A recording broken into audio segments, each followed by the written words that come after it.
இதனால கண்டிப்பாக நீங்கள் நல்லா இருப்பீங்கன்னு நான் நம்புகிறேன். இன்றைக்கி நம்ம வீட்டுக்குள்ளே நம்ம ஒரு ரெசிபி பண்ணலாம். எல்லோரும் மறந்து போன ரெசிபி, ட்ரெடிஷ்னல் ஒன்று. அதாவது உலை ஆப்பம். உலை ஆப்பம்னா அப்போல்லாம் நாங்கள்லாம் சின்ன பிள்ளைங்களாக இருக்கும்போது ஹோட்டலில் கூட நாங்கள் 1 or 2 times அதை சாப்பிட்ருக்கோம். எல்லாருக்குமே இது பிடிச்சது. இன்றைக்கி அதை நம்ம மாடர்னாக டெக்னாலஜி வந்த பிற்பாடு அதை வேறு மாதிரி பேர் வச்சுருக்கோம். இட்லியாக நம்ம செய்கிறோம். இதை உலை ஆப்பத்தை ட்ரெடிஷ்னலாக எல்லோரும் ஸ்ட்ரீமில் எப்படி வேக வச்சாங்க அந்த காலத்தில். இட்லி பாத்திரம்லாம் எல்லார் வீட்லையும் அந்த காலத்தில் இருந்திருக்காது. இப்போ நம்ம பார்க்கலாம் வாங்க. பாருங்கள், நம்ம இட்லி அரிசியும் உளுந்தும் சேர்க்க போகிறோம். 3 அழாக்கு இட்லி அரிசியும் 1 அழாக்கு உளுந்தும் எடுக்கணும். நீங்கள் எந்த மெஷரிங் கப்பில் எடுத்தாலும் 3:1 எடுங்க. அப்போ நல்லா கரெக்டாக வரும் நமக்கு. தண்ணி சேர்த்து 2த்தையும் கழுவிட்டு ஊற வச்சுருக்கேன். ஊறட்டும். ஒரு 8 மணி நேரம் இது நல்லா 7 to 8 மணி நேரம் ஊறட்டும். ஊறினதும் நம்ம அரைக்கலாம். அரைச்சிட்டு வந்துட்டோம். உப்பு சேர்த்து நம்ம கரைச்சி வச்சிடலாம். இந்த கன்சிஸ்டன்சியில் இருக்கணும் இது மாவு. நல்லா பார்த்துங்க, ரொம்ப தண்ணியாக பண்ணாதீங்க. மாவு நல்லா நீங்கள் இப்படி கையை வச்சு கலக்கணும், அதாவது கரைக்கணும். அப்போ தான் அது நல்லா உப்பி வரும் நமக்கு. ஒரே சைடில் நீங்கள் ரொட்டேட் பண்ணுங்கள், 2 பக்கம் பண்ண வேணாம். மாவு நல்லா கரைங்க. கரைச்சி நம்ம ஓவர் நைட்டு மூடி வச்சிடலாம். மூடி வச்சுட்டு நாளைக்கு காலையில் நம்ம இதில் என்ன ஆட் பண்ணணும்னு பார்க்கலாம். இது இப்போது நீங்கள் இந்த மாதிரி செய்யும்போது இங்கே ஓரத்தெல்லாம் ஒட்டுச்சுன்னா மாவு மேலே வறண்டா மாதிரி காஞ்சது போல் இருக்கும். அதனால் இங்கெல்லாம் மாவு பட்டுதுன்னா தண்ணி போட்டு நீங்கள் தொடச்சி வைக்கணும் எப்போவுமே. டிப்ஸ் எல்லாருக்கும் தெரிஞ்சிருக்கும். அதனால் நம்ம வீடியோ போடுறதுனால உங்களுக்கு எல்லாத்தையும் சொல்லணுங்கிறதுக்காக நான் வீடியோ கூடவே சேர்த்து சொல்லுவேன். பாருங்கள், இங்கெல்லாம் மாவு தெறிக்கக்கூடாது, இல்லைன்னா மாவு காஞ்சது போல் இருக்கும். எப்போவுமே இட்லி தோசைக்கெல்லாம் செஞ்சாலும் இந்த மாதிரி மாவு அரைச்சி வைக்கும் போது க்ளீனாக இதை தொடச்சி வைங்க. பாருங்க எப்படி பொங்கி வந்திருக்குது. நல்லா பொங்கி இப்படி வந்திருக்கணும். நம்ம இப்போ இதை நல்லா கலந்து விட்டுட்டு இது கூட என்ன சேர்க்கலான்னு பார்க்கலாம். போகிறோம். ஒரு பகுதி ஒரு பக்கம், இன்னொன்று ஒரு மாதிரியே பண்ணலாம். இப்போ இது இப்படி இருக்கட்டும். நான் கரண்டியில் கலக்கிறேன். இப்போ இப்படி பொங்கி வந்தோன்னா நம்ம கரண்டி போட்டு அழுத்துல இது போயிடும்.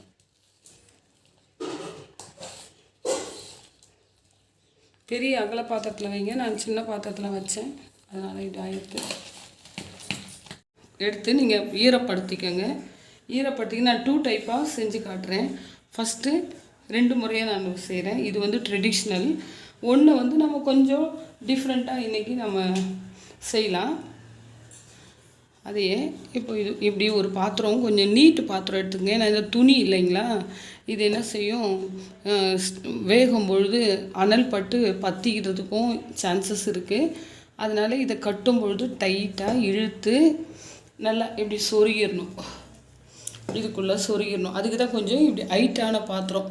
அப்போல்லாம் இட்லி பாத்திரம்லாம் ஜாஸ்தி எல்லாருக்கிட்டையும் இருந்திருக்காது. அதனால தான் மண் பாத்திரத்தில் வச்சு ஹோட்டல்லலாம் கூட இதை வேக வைப்பாங்க. இது பேர் உலை ஆப்பம்னு சொல்லி ஸ்ட்ரீமில் ஐட்டம். எல்லாருக்குமே இது பிடிக்கும். நம்ம வீட்டில் இன்றைக்கி எப்படி செய்யலாம், இந்த ரிங்கிள்ஸ், அதாவது இது மாதிரி இப்படி சுருக்கம் வரக்கூடாது. வந்தால் கொஞ்சம் எடுக்கிறதுக்கு ஒரு மாதிரி ஒட்டிக்கும். அதுக்காக கொஞ்சம் இழுத்து கட்டணும். பாருங்க, இது வருது. நான் கொஞ்சம் இழுத்து கட்டுறேன்.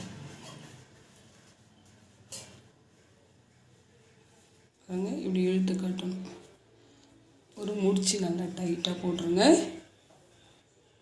ஏன்னா அது மாவு விழுந்துடும் வெயிட்டு. அதனால் தண்ணியும் நீங்கள் கொஞ்சம் இதுக்கும் மேலே கொஞ்சம் வைங்க. ஏன்னா இது வேகிறதுக்குள்ளே தண்ணி வற்றிடுச்சுன்னா பாத்திரம் நாசமாக போயிடும். நம்ம திறந்து பார்க்க முடியாது, கட்டி வைக்கிறோம் இல்லைங்களா. அதனால் இது பார்த்துங்க. 2 சைடும் வச்சுருங்க. உங்களுக்கு ஸ்டவ்வில் இது மாதிரி பாத்திரத்தில் இது பிடிக்கிற மாதிரி இருந்தால் கொஞ்சம் மீடியம் ஃப்ளேமில் கூட வச்சுக்கலாம், ஒன்றும் ப்ராப்ளம் இல்லை. இது ஈரப்படுத்தணும் துணியை. இப்படி கொஞ்சம் இருக்கிற பாத்திரம், அகலமாக இருக்கிற, அதாவது நீட்டாக இருக்கிற பாத்திரம் வைங்க. இல்லை கொஞ்சம் சோடா உப்பு 1/4 ஸ்பூன் சேர்த்துங்க. உங்களுக்கு வேணும்னா சேருங்க, வேணான்னா விட்டுருங்க, அது ஆப்ஷன் தான். ஏன்னா நம்ம 3:1ன்ட்டு நம்ம மாவு அரைச்சிருக்கோம், அதனால் கரெக்டாக இருக்கும். நான் இது ஏன் இவ்வளோ திக்காக வச்சுருக்கேன்னா 2 போர்ஷனாக நான் பிரிக்க. இதை முதல்ல இந்த சோடா உப்பை போட்டு ஒரு முறை மிக்ஸ் பண்ணிடுங்க, கலந்துருங்க. கலந்துட்டு நல்லா உப்பு நேற்றே நம்ம கரைச்சி வச்சுருக்கோம் நைட்டே. இப்போ நம்ம இதை கலந்துட்டு 2 போர்ஷனாக பிரிங்க.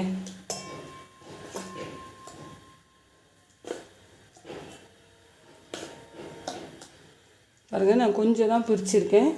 இதில் வந்து நம்ம இப்போது டிஃப்ரெண்ட்டாக செய்கிறதுக்காக இன்றைக்கி நமக்கு டேஸ்ட் வரணும்னா கோகோனட் மில்கை ஆட் பண்ணிக்கலாம். இப்போது இன்றைக்கி நம்ம கொஞ்சம் மெத்தடு சேஞ்ச் பண்ணி செய்கிறது. இது கோகோனட் மில்கை ஆட் பண்ணோம். இன்னும் கொஞ்சம் மாவு சேர்த்துக்கிறேன். இதில் கொஞ்சம் தண்ணி ஆட் பண்ணிக்கிறேன், ஏன்னா இது ரொம்ப திக்காக இருக்கு இல்லைங்களா, அதனால். அவ்வளோதான், நல்லா கலந்து விட்டுடலாம். இப்போ நம்ம ஊற்றலாம். மறுபடியும் நம்ம இதில் கொஞ்சம் தண்ணியை ஸ்ப்ரெட் பண்ணலாம். இப்படி டைரெக்டாக நீங்கள் சேர்த்தாலும் இதுதான் ட்ரெடிஷ்னல். இது நம்ம கொஞ்சம் மாடர்னாக பண்ணலாம். இதை மெத்தடை இது வந்து இன்றைக்கி இருக்கிறது நம்ம செய்கிறது.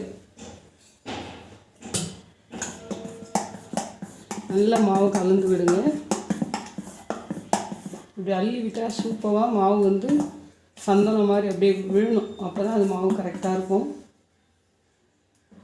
உங்களுக்கு துணியில் எடுக்க தெரியாதவங்களுக்கு நான் இது சொல்லித்தரேன். நிறைய பேர் துணியில் ஒட்டிக்கும், எடுக்க தெரியாது. அதுக்காக இப்போ பாருங்கள், இலை கூட தூக்கி இருக்கு.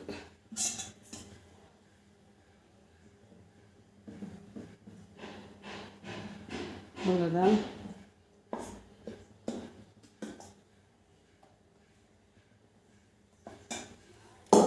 இந்த சைடில் இன்னும் கொஞ்சம் தண்ணி ஸ்ப்ரெட் பண்ணிக்கலாம். இதில் என்ன ஸ்ப்ரிங்கிள் பண்ணலாம். இப்போது இந்த மாவை இதோடு சேர்த்துடலாம். முதல்ல ஸ்டவ் மேலே வச்சுருங்க, அது கொஞ்சம் சூடாகட்டும். இதை தான் உலையாப்போம். பாருங்கள், ட்ரெடிஷ்னல் இதுதான். இங்கே பாருங்கள், சுருக்கம் இருக்குது. துணி சுருக்கம் வரக்கூடாது. கட்டும் பொழுது கரெக்டாக நீட்டாக கட்டணும்.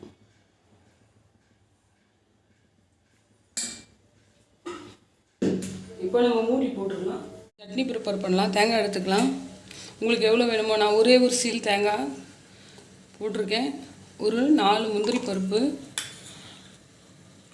துண்டு, ஒரு பூண்டு,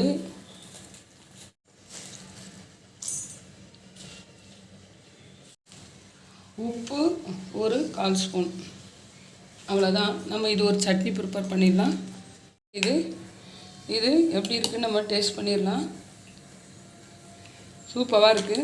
நம்ம ஒரு பவுலில் இதை ட்ரான்ஸ்ஃபர் பண்ணிடலாம்.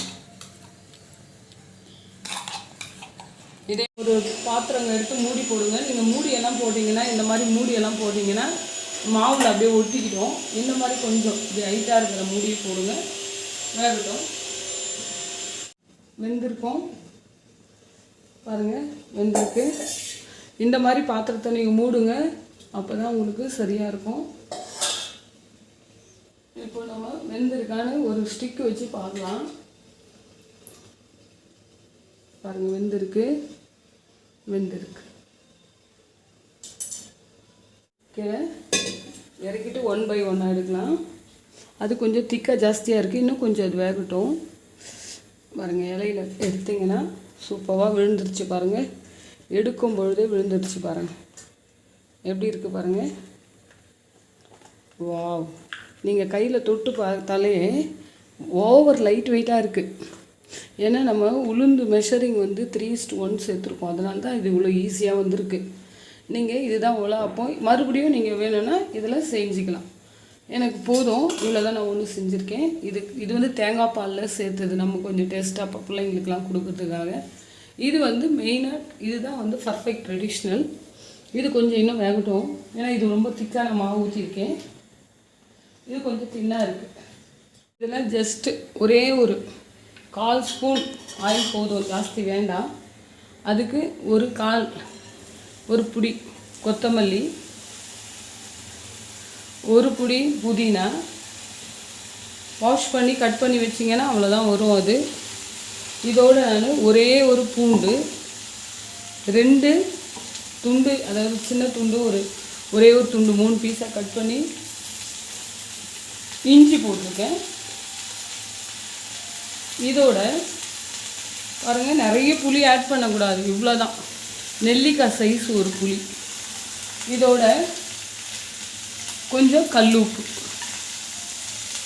இவ்வளோதான். நம்ம கருவேப்பிலை இதையும் ஒரு இனுக்கு கருவேப்பிலை சேர்த்துக்காங்க.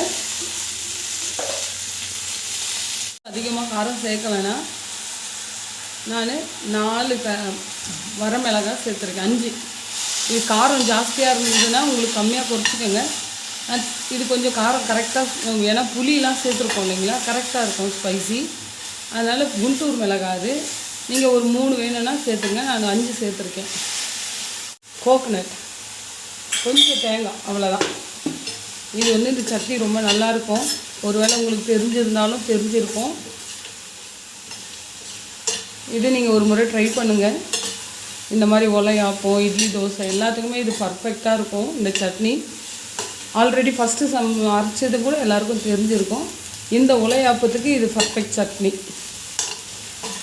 அவ்வளோதான், போதும். நான் வதங்கினது எடுத்துடுறேன், ஸ்டவ் ஆஃப் பண்ணுறேன், ஆற வைக்கலாம். ஏன்னா இது ரொம்ப திக்காக ஊற்றினா கொஞ்சம் அதை விட டைம் இது 2 மினிட்ஸ் எக்ஸ்ட்ராவாக ஆகிருக்கு.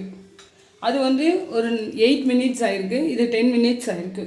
ஏன்னா கொஞ்சம் திக்கு மாவு நான் ஊற்றிருக்கேன். அதனால் இப்போ நம்ம இதை எடுக்கலாம். இதை எடுக்கும் பொழுது நீங்கள் இந்த துணி ட்ரையாக இருக்கும். இந்த துணி எப்போவுமே ட்ரையாக இருக்கும். நம்ம ஆவியில் லைட்டாக கொஞ்சம் ஸ்ப்ரிங்கிள் பண்ணுங்கள் இந்த வாட்டரை. அது ஹாட்டும் கோல்ட் ஆகிடும். சீக்கிரம் எடுக்கிறதுக்கும் உங்களுக்கு கையும் சூடாது, ஈஸியாக இருக்கும்.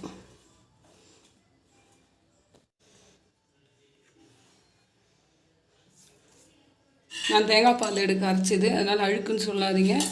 இதோட ஆறுனதும் சேர்த்துருங்க. ஜஸ்ட்டு உங்களுக்கு ஆயில் வேணான்னா நீங்கள் அப்படியே இந்த மாதிரி ஹெவி பாட்டம் உள்ள பாத்திரத்தில் கூட நீங்கள் ஆயில் வேணாம் அப்படின்னு நினச்சா கூட சும்மா அப்படியே வதக்கிட்டு கூட நீங்கள் இதை அரைக்கலாம். ரொம்பவே நல்லாயிருக்கும். பார்த்தாலே உங்களுக்கு தெரியும், இது கண்டிப்பாக அல்டிமேட்டாக இருக்கும் இந்த சட்னி. ரெண்டுமே இந்த ஒலையாப்பத்துக்கு, இட்லி, தோசை எல்லாத்துக்குமே சூப்பராக இருக்கும். இதை ஒரு முறை இந்த சட்னி ட்ரை பண்ணி பாருங்கள். புளி மாத்திரம் ஜாஸ்தி சேர்க்கக்கூடாது, நெல்லிக்காயை விட கம்மியாக சேர்த்தா கூட சூப்பராக இருக்கும். ஏன்னா புளி அதிகமாக சேர்க்கக்கூடாது. பாருங்கள், இவ்வளோதான். இதுக்கு நான் கையில் எடுத்து உங்களுக்கு காட்டுறேன். நம்ம இட்லி பாத்திரத்தில் ஷேப்பாக இருக்கும், இது ஷேப் அவுட்டாக இருக்கும். ப்ளஸ் லைட்டு வெயிட்டு பூ மாதிரி செம்மையாக இருக்கும். இதையும் பாருங்கள், இது தேங்காய் பால் சேர்த்தது இன்னும் சூப்பராக இருக்குது, ஸ்பாஞ்சு மாதிரி. நீங்கள் கண்டிப்பாக இதை வீட்டில் யாரெல்லாம் ஹெல்த் கான்சியஸ் இருக்கீங்களோ அவங்க எல்லாம் இதை கண்டிப்பாக ட்ரை பண்ணுங்கள். இது மறந்து போன ஒரு ரெசிபி. ஏன்னா நம்ம இன்றைக்கி வீட்டில் பாத்திரம் அதுக்குன்னு நம்மக்கிட்ட இருக்கிறதுனால வச்சு இட்லின்ற நம்ம சாப்பிட்றோம். ஆனால் இதெல்லாம் அந்த காலத்தில் எல்லாருக்கிட்டையும் இட்லி பாத்திரம்லாம் இருக்காது. அப்போது இவங்க எல்லோரும் ஈஸி மெத்தடில், இப்போ கூட பேச்சுலர் ஸ்டூடெண்ட்டுங்க கூட இருப்பாங்க, அவங்களுக்கு கூட மாவு கடையில் வாங்குகிற மாவு இங்கே வாங்குறாங்க, அவங்களுக்கு கூட பாத்திரம் இல்லாதவங்க இந்த மாதிரி வீட்டில் இருக்கிற ஏதோ ஒரு பாத்திரத்தில் இந்த மாதிரி மெத்தடில் நீங்கள் ப்ரிப்பேர் பண்ணி நீங்கள் சின்னதாகவோ பெருசாகவோ கட் பண்ணியோ இப்படியே சாப்பிடுங்க. ப்ளஸ் இது ஹெல்தி ரெசிபி, மறந்து போன ரெசிபி. மீண்டுமும் நம்ம இதை எடுத்துகிட்டு வந்திருக்கோம். இது வரைக்கும் நீங்கள் பொறுமையாக பார்த்தவங்க அத்தனை பேருக்கும் தேங்க்யூ. சப்ஸ்கிரைப் பண்ணியிருக்கிற அத்தனை பேருக்கும் தேங்க்யூ. யாரெல்லாம் சப்ஸ்கிரைப் பண்ணலையோ நமக்கு சப்போர்ட் பண்ணுங்கள், பெல் ஐக்கான் கிளிக் பண்ணுங்கள், ஷேர் பண்ணுங்கள், கமெண்ட் பண்ணுங்கள். May God bless you all. இந்த ரெசிபியை கண்டிப்பாக ஸ்கிப் பண்ணாமல் எல்லோரும் ட்ரை பண்ணி என்ஜாய் பண்ணுங்கள். தேங்க்யூ.